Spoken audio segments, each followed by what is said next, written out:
I'll be busy taking care of the baby soon. I won't be able to come home for a while, so don't miss me too much, okay? My husband's words cut through me as he packed his things. I stood there, numb, watching him. He seemed unaffected by my feelings, casually laughing and humming as he asked about our son's baby bottle. Except the baby he referred to wasn't ours. It was the child he had with his younger mistress. Yes, this man had abandoned me and our son. My name is Linda, a 42-year-old caregiver. I work part-time, so my income isn't great, but I'm currently studying to become a certified nursing assistant. My family consists of my husband and our son. My husband is 45 years old and works as a manager in a reasonably large company. He has been there for many years. He used to have a reputation as a womanizer, causing me countless tears. I confronted him multiple times, asking who mattered more to him, me or the other women. But despite the pain, I never left him because I loved him deeply. After our son was born, my husband settled into his job, and I balanced work, housekeeping, and parenting as time flew by. Robert, our son, turns 18 this month. He's worked hard through a rebellious phase and is now on the brink of high school graduation, striving to get into his dream college. The thought of him leaving home worries us as parents, though he's grown into a tall, handsome young man poised on the threshold of adulthood. As Robert focused on his college exams, there were evenings when my husband came home late. Initially, I attributed it to his demanding job, but unanswered calls and messages fueled my suspicions. Evidence accumulated, perfume on his suits, stray hairs in the car, that left me doubting, yet I lacked the courage to confront him. Then, during a family dinner one evening, my husband, flushed from alcohol, remarked, "Robert has really grown up, hasn't he? I still feel like a kid sometimes. But you've grown so much taller since middle school, and your face has matured, hasn't it?" Robert, visibly embarrassed by the attention, awkwardly scratched his head. My husband glanced at us casually and remarked, "So you don't need your old man anymore, huh?" "What do you mean?" I was taken aback by the sudden shift in conversation, exchanging puzzled looks with Robert. My husband finished his beer in one gulp and dropped the bombshell. "Well, the thing is, my girlfriend is pregnant." The room fell silent. Girlfriend? Pregnant? It was incomprehensible. I let out a nervous laugh. "You must be joking. You've had too much to drink." "No, it's true. I've been seeing her for a year now. I intended to keep it quiet, but it looks like we're expecting a baby." I stood up abruptly, shielding Robert's ears. He stared at his father, bewildered. "Robert, please go back to your room." "What? This might be the last time we're all together." I haven't had much chance to talk to Robert lately. Let him stay a bit longer, my husband said casually. "How can you say that? I don't understand how you think it's appropriate for our son to hear this." "And what do you mean by the last time?" Anger surged through me, and I raised my voice. In a protective reflex, I pulled Robert close in a tight hug. He's already stressed with his upcoming exams. I don't want him involved in this kind of conversation. My husband remained unfazed, continuing, "Well, I won't be coming home for a while because I'll be helping her raise the baby, you know." My head spun at his words. So he had a mistress and was expecting a baby with her, dropping this bombshell on us only as the birth approached. I couldn't comprehend my husband's actions. I felt like everything was unraveling. Over our more than 20 years together, there were times I resented him, but I always found solace in seeing him as a devoted father to Robert. Did he truly desire his mistress so intensely that he was willing to discard all the trust and years we had built together? "Well, that's how it is. I'm going to her place this weekend, so I'd better start getting ready," he announced, beginning to pack his things into a backpack. I stood there, feeling like a hole had been torn in my heart. "Hey, do we still have the baby bottles Robert used?" Despite the somber mood, my husband was smiling. I shook my head silently. There was one thing left, not saved for him and his mistress, but for when Robert grew up, so my husband and I could reminisce about our parenting journey, praising each other and sharing memories. My husband muttered something about it being a waste and headed to the bedroom to organize his clothes. Did he just abandon us? Robert whispered tearfully, and I couldn't find the words to deny. 3 days later, my husband left for his mistress's place. When I confronted him, crying that I had once believed in him, he replied, "I always wanted another child, but you were always so busy, weren't you? And while we were caught up in all that, we just kept getting older."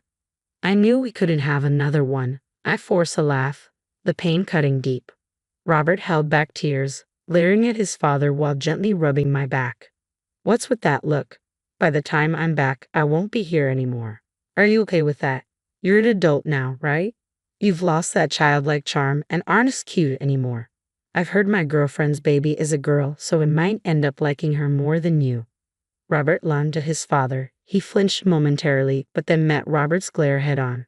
She's so young and cute, unlike you guys. I'm really looking forward to our future together.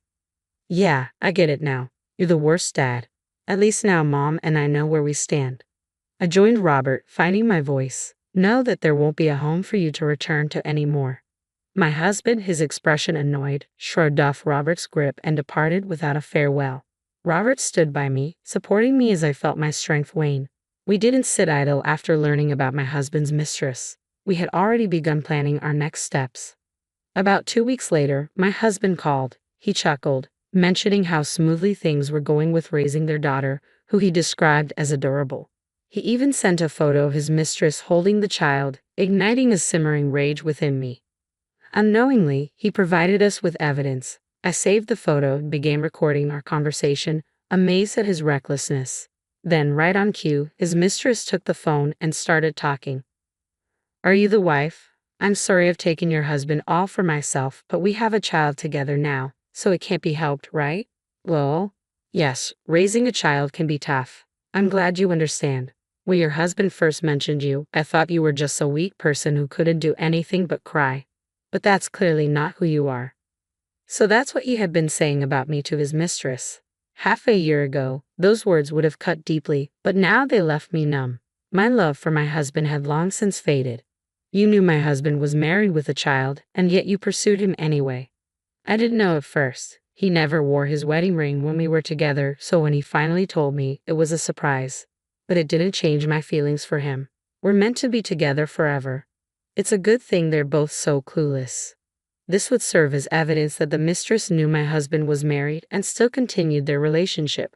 While her words were infuriating, the potential payoff was significant. It would have been more challenging to exact revenge if she appeared genuinely remorseful and troubled by the unplanned child. I wished them both well and hung up. 2 years had passed since that day. Then I saw that familiar number on my phone screen. Taking a deep breath, I answered. Hey, how have you been? I'm on my way home now, so make sure the house is clean, okay? Didn't I tell you there's no home for you to return to? What are you trying to prove? My husband sounded exasperated. Okay, I admit leaving abruptly was wrong, but I can't abandon her to raise the child alone, can I? You're a mother too, you should understand. He still doesn't get it. He hasn't changed since that day. Maybe that's for the best. It confirms that Robert and I made the right choice in taking care of ourselves. I think you misunderstand. There literally is no house for you to return to. I sold it. I heard my husband gasp on the other end of the line. 2 years ago, that day, I made a decision to confront my oblivious husband with everything that had transpired. My son and I grappled with the daunting task of removing him from our lives for good. Amidst it all, I realized the risk of him wanting to return and resume where he left off. After everything he had done and said, living with him seemed impossible. Even our once shared home felt tainted to me now. When I voiced my turmoil, Robert calmly posed the question. Isn't this house in your mom's name? Yes, it's the house I inherited from my grandfather. We renovated it and moved in. In that case, why don't we sell it? Robert's bold suggestion took me by surprise, but selling the house meant my husband could never return to it. The proceeds would also fund legal assistance and a private investigator for the divorce. Robert had been saving diligently, ensuring we could start anew without financial worries. I agreed to Robert's plan and began preparations. Robert intensified his studies, earning acceptance to a distant college, while I pursued certification as a nursing assistant. With higher earning potential, I could work anywhere. Thus, we sold the house. We had obtained permission from my grandfather, who had taken on a parental role after my parents passed away. When I explained the situation, he was outraged. My grandparents contributed a portion of their savings, urging us to use it for a fresh start. Despite my hesitation, they insisting there was no reason for them to hold onto the money at their age, and pressed an envelope filled with cash into my hands. Their kindness moved me to tears. And so, we started our new life in the state where Robert's college was located. Given your lack of interest in our lives during Robert's exam preparations, you probably have no idea where we reside now. You can't bluff me like that. My husband's voice rose in panic. If you think it's a lie, you can come and see for yourself. We're busy. We're hanging up now. Hey, wait. At that moment, Robert, who had been quietly observing, took the phone from me. Dad, remember what you said? That we don't need you anymore? We agree. We don't need a father who abandons us for his mistress. With a steely tone, Robert's words brought my husband to tears. Please wait. I know I messed up, but don't abandon me. Taking the phone back from Robert, I prepared to deliver the final blow. You may not agree to a divorce, but we're moving forward with the preparations regardless. And did you know that alimony payments for fathering the child during our marriage can be nearly double the standard amount? You better start preparing for that. Without waiting for his response, I ended the call. Immediately, my husband tried calling back, but I declined. I refuse any further stress. From now on, he would bear the financial burden of raising a child with his mistress and paying me alimony. My husband lacked real skills to support himself, and I had always cleaned up after him. He left dirty dishes and scattered laundry, rarely helping with household chores and only occasionally taking out the trash, boasting when he did. I couldn't envision him and his young lover enduring for long. After speaking my mind, a sense of relief washes over me and I take a deep breath. Robert looks concerned. I'm okay. I said what needed to be said, and I feel much better now. Let's go out and have something you enjoy today, I say, mustering a smile despite my weariness. He still appears worried but tries to appear cheerful for my sake. I find my sons debating between steak, sushi, or pizza utterly endearing. We face challenges, but let's create more happy memories together. This new place may be unfamiliar, but Robert and I will manage just fine. I need to help him become more independent. When we moved in together, he mentioned how glad he was to still enjoy my home-cooked meals since he's not great at cooking. But moving forward, whether he has friends over or even a girlfriend, I'll need to make space for them too. Robert is such a caring child, always concerned about me. I worry his girlfriend might eventually find it overwhelming. Teaching him to cook will be essential for his independence, adding to my already busy schedule. With my husband gone, I no longer feel lonely. Thinking about our future, I laugh, feeling refreshed. Knowing he's completely out of my life allows me to live with a clear conscience for the rest of my days.